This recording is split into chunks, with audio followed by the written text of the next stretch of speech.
All right. Moving along, our good buddy Rob Westerman over on Twitter at GBP Daily put this out. I just love how it's worded.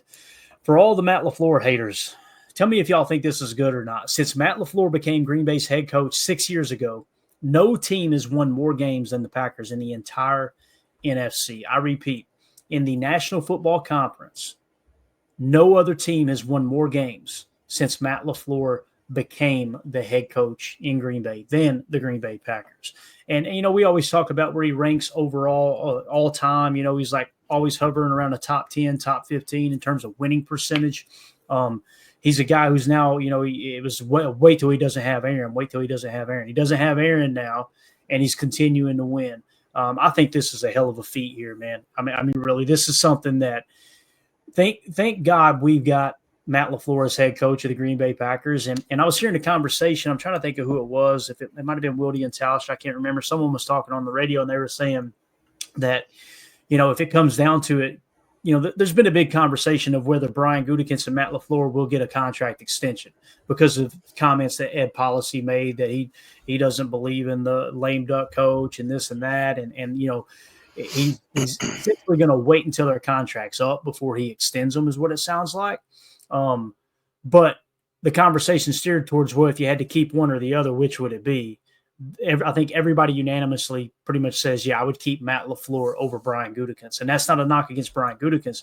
It just shows that if Brian Gutekunst got fired tomorrow, I don't think teams would be lining up to hire him. He would probably get a job, but he wouldn't be like this high, commodity, I don't think. Not as much as Matt LaFleur.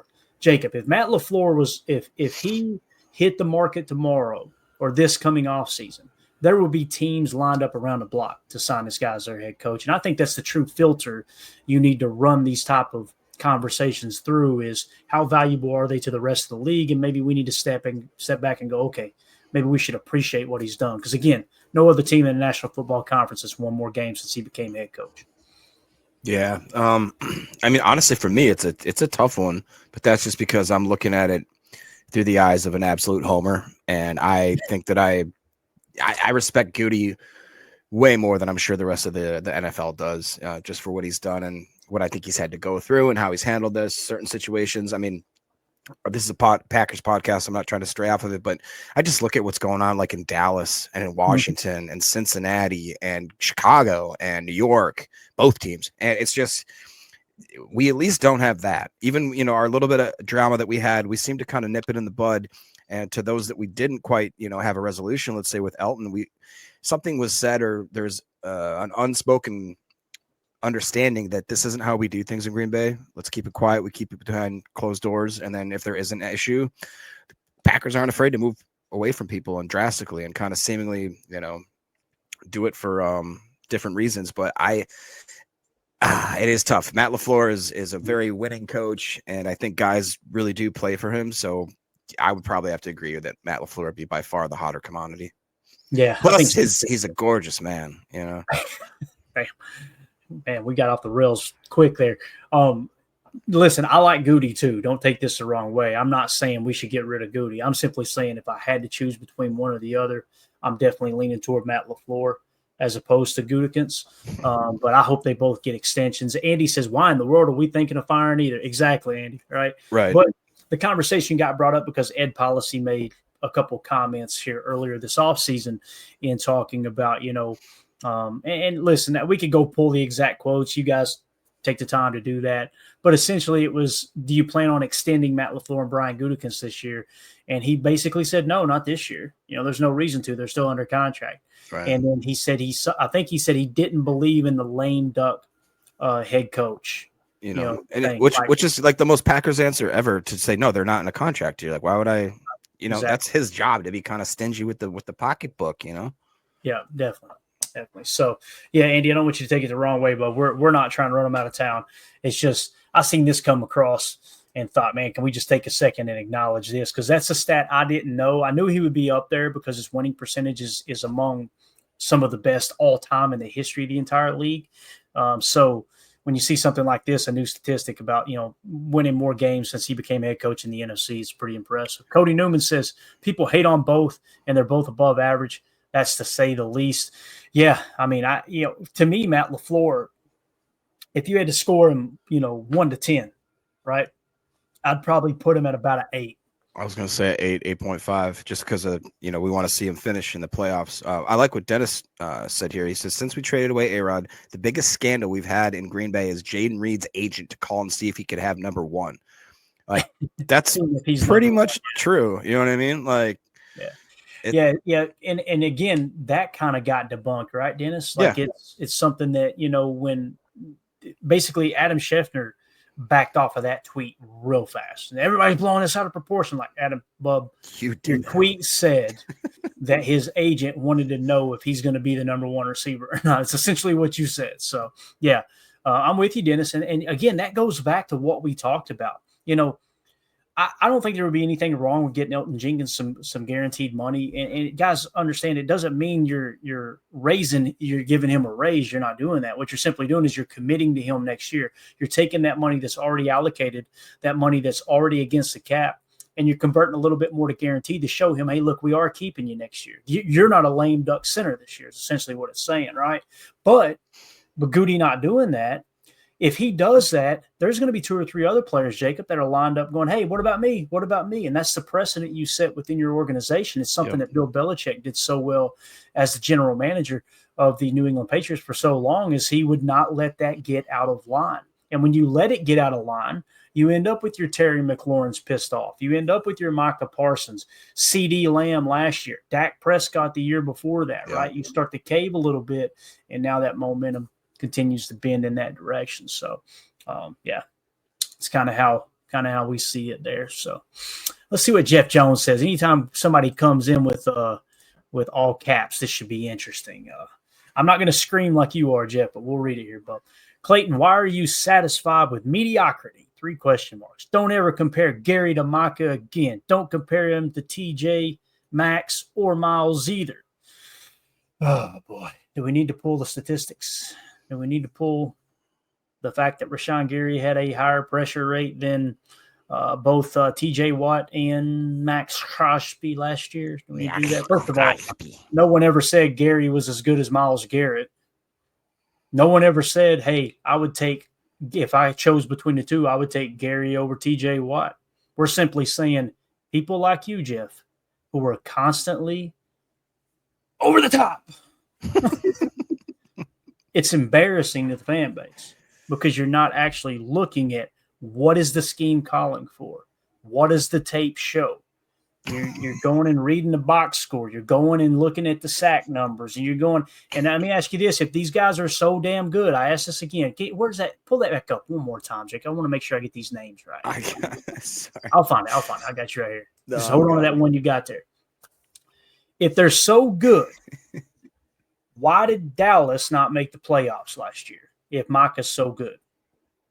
If TJ Watt is so good and he's worth paying $40+ million to, why did he not make the Steelers not make the playoffs last year? If Max Crosby is just such a game wrecker, so darn good, how come the Raiders missed the playoffs last year? If Myles Garrett is this generational talent that we're talking about, how come they don't have a top 3 defense? How come they missed the playoffs? And the point isn't to say these guys are bad players. Nobody's saying that. Nobody is saying Rashawn Gary is better than any of those guys. We're simply saying from a schematic standpoint and what Jeff Hafley asked them to do last year, it's so obvious on the tape with the touch spine and the way the stats laid out, the way the tape looks is let's stop the run first and foremost. Forget the sack numbers. Let's stop the run and let's really contain the pass. Let's try to get pressure with 4 through simulated pressure. Simulated pressures doesn't mean you're blitzing. It means you're still bringing 4. You're showing fire zone blitzes, essentially what you're doing. How come the Packers defense went to a top 5 defense? Top 5 in scoring, 2nd in run defense, 8th in pass defense. But boy, oh boy, Gary is horrible. And he led the team in sacks. He leads the team in pressures. He leads the team. He led the entire National Football League in run stop percentage amongst edge defenders. See how people conveniently leave that out. So if you want sacks and you want stats, hey, go root for the Steelers. They got all kinds of sacks. Go root for the Browns. Hey, Myles Garrett, boy, he'll get you 16, 17, 18 sacks a year. But how come they're not winning? Anyway, Jake, you had another comment there. Go ahead and hit it, man. Yeah, no, it's just a great comment by Respect Oranges. He says somewhere Jeff Jones is squeezing that guinea pig tighter than a frog fart. Oh man, I don't know. I mean, Jeff's coming in hot. Clearly here he's got an opinion. It is like you said. You're looking at it through, I think, a weird lens, man. Just saying like we need to overpay this. We need to pay Micah Parsons $40 million because sometimes he's good at rushing the passer. Where it's like you said, take a step back, look at it from 30,000 feet. Did that help the Dallas Cowboys as a team complete their goals? Did it even help them get into the playoffs? Did it even help, their defense be considered a highly feared defense at all? Did it help the team in any way? I don't think it did. Same with Micah Parsons, same with TJ Watt, same with, insert player here. It's not the way you build a team, man. Right. And if he's so damn good, how come teams aren't lining up to give those 2 first-round picks for him? Yeah. Right? How come that's not happening? Why are the Dallas Cowboys so hesitant in paying him? You know what I mean? You're talking about Rashawn Gary last year. What was he, 11 million against the cap? This year it jumps to 23 or 24. Micah Parsons is going to be $40 million per. You're one injury away from having that big of a chunk percentage of your salary cap allocation completely wiped off, right? Off the field, and you're still on the hook for that money. Andy Monday makes a great point. None of the other pass rushers would have current stats with the reduced snaps they would have in Green Bay. Andy, it's a beautiful point. And these are the things that people like Jeff, they don't look at. They right? That when you go and look at Max Crosby and you're talking about 98% play time, and then you look at Rashawn Gary where they got that heavy rotation, it's twofold. Like, if Rashawn Gary had the same amount of snaps, you understand that Rashawn Gary had, I think it was almost 200 less pass rush snaps than Max Crosby, and they had the same amount of sacks. They both finished with 7.5. People don't know that because they're too lazy to go look up the numbers. They're too lazy to actually look at how much play time they got. And Andy he's spot on here. Imagine you go get Micah Parsons, right? And you trade 2 first-round picks for him. And then we're already over the cap next year because of his salary cap implications with the new contract he's going to demand, right? And then on top of that, you only play him 60% of the snaps or whatever the number is, right? Let's say you go that route. How is that money well spent? It's not. So, and again, everybody bitched and moaned about the run defense, right? Until we have a run defense, and now it's, well, where are the sacks? You got to get you can't have everything. You got to give something to gain another, right? It's just like when you're playing quarters coverage or like what Halfley did last year, Jacob, playing mostly cover 3, cover 6, and cover 2 defense, right? With a little Tampa 2 mixed in, which is cover 2 with the mid-third option. When you approach it that way, the numbers aren't going to shake out the same way as someone who's blitzing 60% of the time or whatever the number may be. It may be a little bit exaggerant there, but yeah, I hate, whatever. We'll move off this in a second, but he goes on to say, Micah Parsons finished the top 3 defensive play voting, 3 times in his first grade. He's listing out. Who gives a rat's ass about an award? I don't care. And here's the same thing. Micah Parsons, 4 years, 172 tackles, 84 assists, 52.5 sacks, 4 fumble recoveries. And then he lists Gary just below it. Compare the wins of both teams. Compare the winning of both teams. Did one of them make the playoffs? Did one of them? It doesn't make sense, bro. You are comparing apples to oranges and be like, they're the same. They're the same thing. Like it's plug and play as if that's how it works. It's not how it works. If we give him 2 first-round draft picks, you just screw our whole future right there. And you're giving him 40. I can't. If you take the numbers he just shared, notice how he conveniently didn't break it down by pass rush. Right. It's just the overall numbers, right? Because when you compare it by pass rush and on a per snap basis, that's why, like, when we talk passing offense and how effective a team is, we're talking about yards per pass attempt. That's what's important to me. I could care less how many yards they throw for every game because if they've got 20 extra attempts or 15 extra attempts, that number is going to be inflated even though they were less effective in the passing game. Same thing goes with the running game. Some people like to look at rush defense and they go, well, they gave up more yards per game than this team, therefore they're not better. No, look at the yards per carry. Because if your team turns the ball over 3 times in that game and they get 3 extra possessions and that equals 8 extra attempts, well, 8 times 2, 8 times 3 is an extra 24 yards rushing or whatever it is. That's going to make your rushing offense look better than it actually is. So that's why I try to ignore comments like that, because I think people just want to argue. They just want to, kind of disagree. And that's why I typically go, hey, man, we disagree. No big deal. I just have a feeling that man's name isn't really Jeff Jones. I'll just say that. Yeah, we do have a lot of burners in here. I'll just say that too. Run into them on Twitter a lot. It's funny, the people that get, exposed, they all of a sudden change their name. But anyway, I don't want to spend a whole lot of time being divisive. It's just that's part of it there, though, man. People that, again, it's box score watchers is what it is. It's like in college football, especially around recruiting time, you get the recruiting classes coming through. They call them stargazers. They just go to a website and go, who's got the most stars? Oh, they're really good at recruiting. And then they don't even think about looking up in 6 months when everybody's kind of adjusted the rankings and go, oh, wow, that wasn't a great class. It just looked good at the time because I'm just looking at the simplest form of the numbers. And again, we will always on this show go back to the tape. The tape tells you the entire story.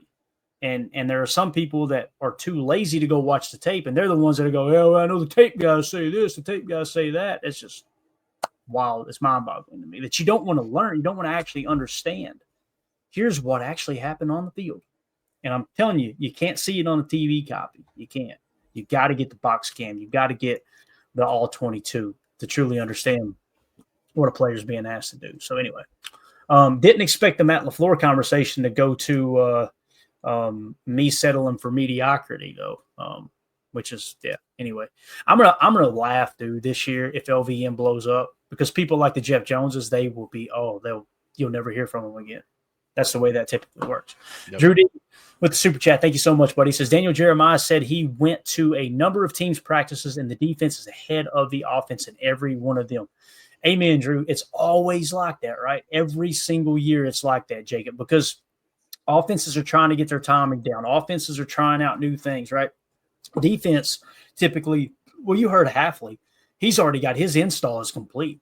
The defense is, they've already, not only do they have the install complete, but now they've already moved on to adjustments for those installs, right? Yep. Matt LaFleur is probably still trying to figure out who's going to be my 1 and my 2. Who's going to line up in the 1 and the 2 in my trips left look? Who's going to be, taking these snaps at speed Z until Christian Watson gets back, so on and so on. How much 12 are we going to press into? So yeah, Drew, that's a great point. Daniel Jeremiah is one of my favorite, man. He's such an intelligent football mind. When people like that talk, Jacob, when people like Daniel Jeremiah, people like Kurt Warner, it's amazing how many fans want to argue with Kurt Warner on Twitter at what they're seeing at the